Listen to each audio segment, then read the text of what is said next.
Okay, so let me just regroup here.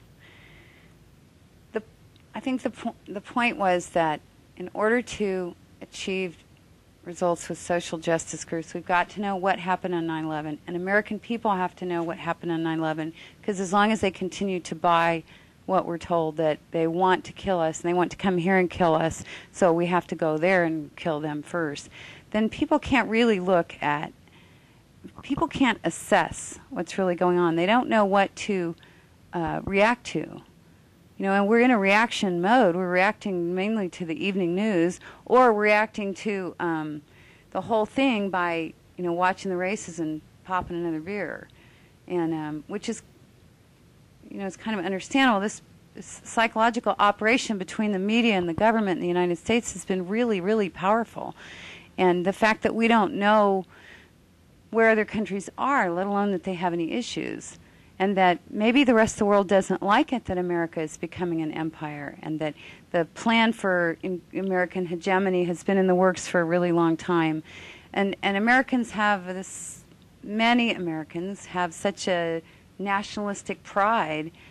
I mean, there are a lot of people in the 9/11 Truth Movement who remember on 9/11 reacting by saying, bomb them.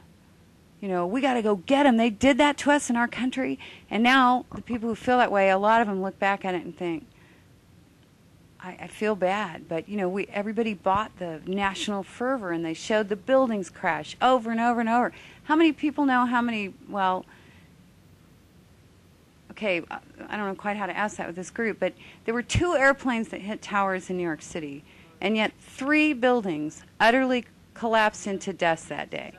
So the commission, for instance, never mentioned Building 7. So at 5:20 in the afternoon, a 47-story steel-framed skyscraper utterly collapsed into dust like the other 2 did. And yet we've been shown the pictures, the first 2, the planes crash over and over and over, and then of the bottom half of the buildings just crashing. And we've seen that so much. Anybody in here, I bet you can close your eyes and see the fireball, because we've seen it, and we still see it now. So what they haven't shown us is Building 7. Are you telling us that buildings just fall down if they catch on fire and have relatively minor fires? And if I work in the Sears Tower, I should be really, really afraid? And if that's the case, then how come our building safety people, NIST, haven't done a report on it? At what point are we going to find out what happened to Building 7, and why doesn't it matter? And yet the psychological operation is so powerful that seeing that fireball over and over, it's the terrorists, they did it, it's the big explosion. You need to be really afraid of these people because look at this big explosion. Whereas if you were showing other things that were happening that day, or the fact that the rescue workers weren't wearing protective gear because our EPA told them within a couple days, we're happy to announce that the air is safe to breathe. There are 80,000 people on the registry at Mount Sinai Hospital in New York City who are sick now.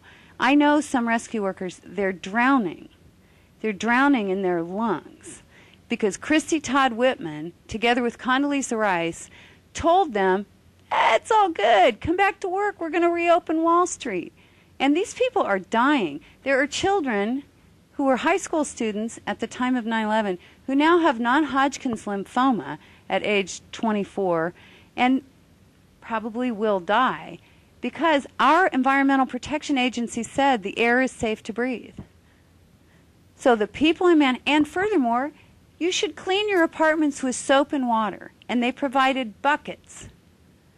You know what was in those towers? Mercury, lead, tritium, asbestos, to the point there are a lot of theories about whether they had already been condemned anyway because of the asbestos level. Deadly, deadly toxins. These are not like, gosh, it was really dirty for a little while. This is stuff that kills you, and they're dying from it now, and they can't even get full benefits. They're having to fight for their benefits rather than qualifying for workers' comp because all of the rescue workers were working and should just qualify. They're forcing every single rescue worker and anybody in New York to separately file a claim with workers' comp if they want to have any benefits. And they came from all over the country that day. My brother's a firefighter in Kansas City, and Kansas City firefighters, not including him, took off and went to New York. And you remember that. Remember the pictures of everybody coming and the American spirit, and everybody jumped in and we all helped, and people from all over the world, you know, said, oh, today we're all Americans and all that. So this issue isn't even just New Yorkers. This is people all over the United States. And there are people who dropped everything in their lives and went there just to help. And they're dying. And not only doesn't our government do anything about it, they won't even let us know about it. So they're having EPA hearings now, almost 6 years later, this week, they had hearings and had Christy Todd Whitman and some other people formerly with the EPA.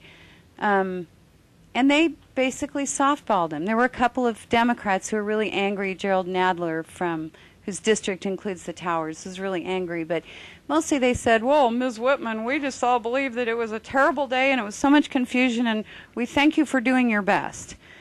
You know, while 80,000 people are dying, waiting for lung transplants, and they've lost their jobs, they have no medical insurance, they don't qualify for any benefits. If this is not something for us to rise up and just say, you know, bullshit. Not in America. These people who just lived there, they didn't do anything, and the people who gave up everything to go there and help, and we're not even going to help them? We're not going to take care of them? You know, quit funding bombing Iraqi children and pay for the rescue workers who need a treatment that could save them. Right on. Right on, Janice.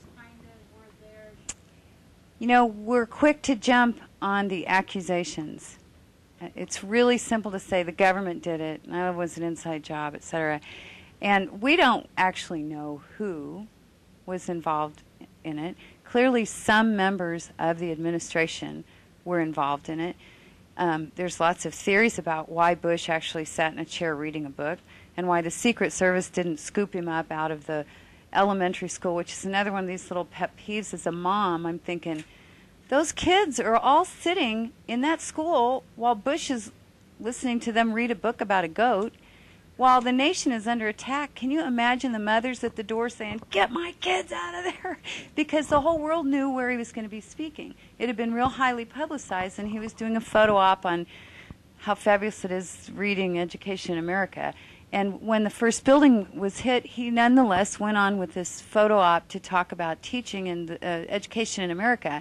And so he was sitting in this school in Sarasota, Florida, which happened to be, this just was recently, somebody noticed this, directly in the flight path to the Sarasota airport. Now, if airplanes are hitting things all over the United States, it would have been so simple to, and we would assume if the goal was to just hit the United States hard, right? These are terrorists who hate us. They want to take out our institutions of power, the trade centers, and the United States. Well, here's the president sitting in a school in Florida. We would assume that had been well publicized that they would have crashed in there hoping to kill him. Like we would assume that they would have crashed it straight into the Pentagon where Rummy was sitting in his office in a Don't Disturb Me meeting until after the Pentagon was hit. What? The Secretary of Defense? Go do something. I mean, really, if the nation's under attack, don't you think the Secretary of Defense should go do something, not sit in a meeting? Anyway, but they didn't hit the Pentagon. They went around and did this funky maneuver like a military plane and hit the other side, which is bizarre because Rummy was right here. And Bush is in a school in Florida right there. And the Secret Service said they didn't want to upset the kids, so they just let him sit there for another, it's 20 minutes more. So, no, it's like 20 that he actually sat there. And then he stayed in the school and gave a press conference from the school with the kids for a nice photo op. And I'm going, you know, are you kidding? The nation's under attack. Why wouldn't you think the president would be a target? Really? Has the Secret Service ever done that? Or do they, I mean, remember when Reagan was shot, or am I just old? And they, boom, they're all on top of him. And you remember they all act really fast. And so it's just a whole bunch of odd things. But I want to explain that if you guys didn't know that he just went ahead sitting in the school after the towers hit. Well, we can speculate. That's where I was going with all that. We could speculate on, oh, the Secret Service was involved, Cheney did it, somebody was commanding war games that day that exactly mimicked, even though they say they could never have imagined, we were having war games that day that were planes crashing into towers. We know from Norman Mineta's testimony that Cheney was in a bunker watching the plane coming in or whatever was coming into the Pentagon. A kid was running in and asking him, well, the plane's 5 miles out, sir. The